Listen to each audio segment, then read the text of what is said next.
So everyone wants to ban TikTok. With adolescent suicide rates in the US up 62% since 2007, people are scrambling, desperately looking for a culprit that they can blame. It seems that everyone's mind is already made up. The blame falls squarely on social media.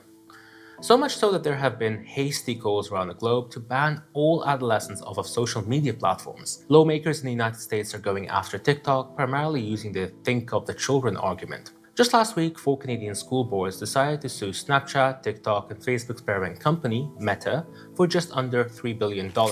The accusation?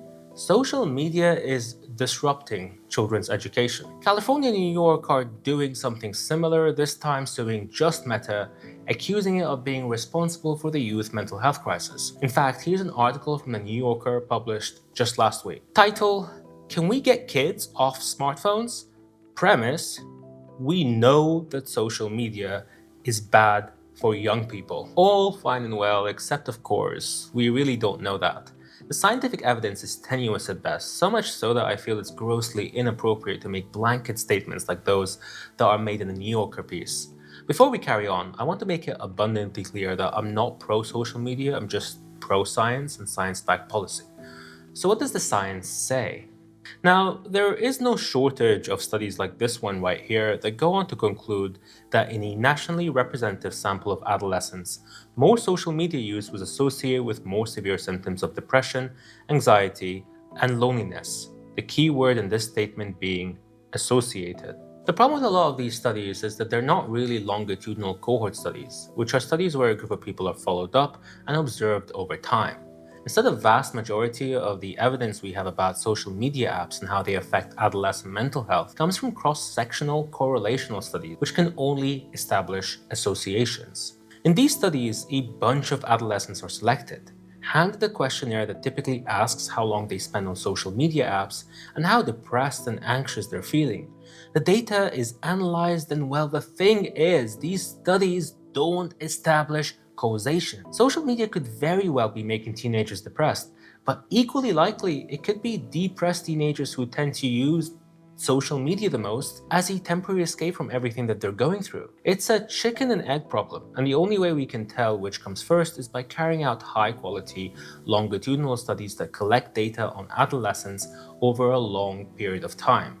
Lucky for us, we have quite a few of these studies available already. A 2023 longitudinal study from UCL of more than 3,000 adolescents concluded that there was little evidence to suggest that more time spent on social media was associated with later mental health problems in UK adolescents. This study isn't unique, however. If we examine all the longitudinal studies we've got about social media and how it affects adolescent mental health, you'll find that it's a far cry from the New Yorker's frankly simplistic take of, we know that social media is bad for young people. In 2018, Brooker et al. Concluded that more social media interaction at age 10 was associated with later declines in well-being for female adolescents, but not male adolescents.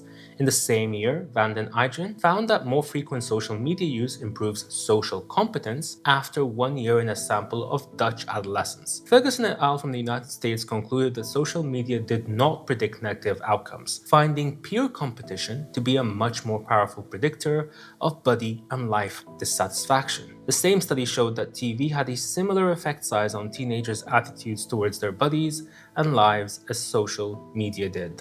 While a truly exceptional European study managed to show that social media use only really negatively impacted adolescent mental health when it was associated with sleep loss. In other words, adolescents who use social media throughout the day were just fine, so long as their social media use didn't creep into their bedtime, impacting the quality of their sleep. An interesting study from Australia found that while the number of Facebook friends a teenager had would go on to predict body image concerns, the time spent on Facebook did not. That's kind of interesting if you think about it, because it suggests that it may be adolescent social networks that cause the damage to adolescent mental health rather than the apps themselves. It also kind of agrees with Ferguson et al., who identifies peer competitiveness as the most powerful predictor of buddy and life dissatisfaction. If you'd like to read these studies yourself, you should find a link in the description below that will provide you with all my references. It's so incredibly easy to come up with correlations for just about everything, including teen suicides and social media use. It's also lazy and even harmful to do so without considering all the other factors at play. Here's a map showing the incidence of teen suicides across the United States.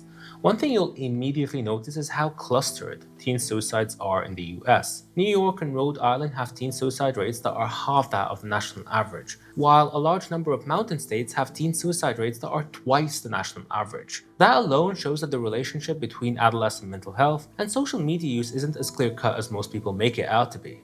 It's much more nuanced than that. You'll often hear how adolescents spend more than 4 hours on average every day using social media, but that number comes with a pretty big caveat. Nearly half of that time is spent on just a single app. Yes, you guessed it, it's YouTube. Now, I'm not trying to suggest that YouTube is somehow better or superior to Facebook, Instagram, or Twitter, but YouTube at the end of the day is a video streaming platform. Check this out. Zoomers and younger millennials are no longer watching TV. The numbers are truly astonishing. Older adults consume between 3 and 5 hours of TV every day.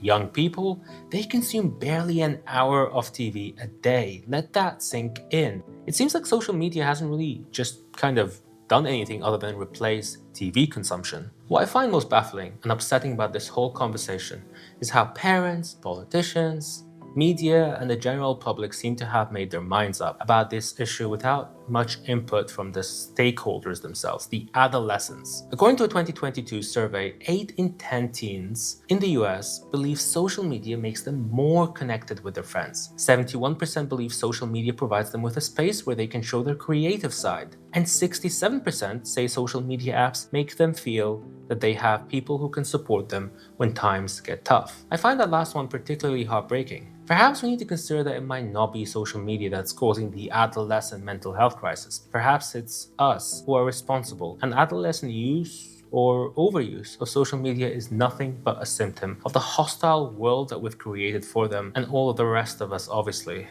But of course, it's just so much easier to ban apps and score political points rather than try and come up with science-backed solutions for the very real problems that we're facing. In any case, my name is Hashem and I'm a medical doctor. This is my YouTube channel where I make videos about the human brain that engage, challenge, and hopefully inspire you all to be better.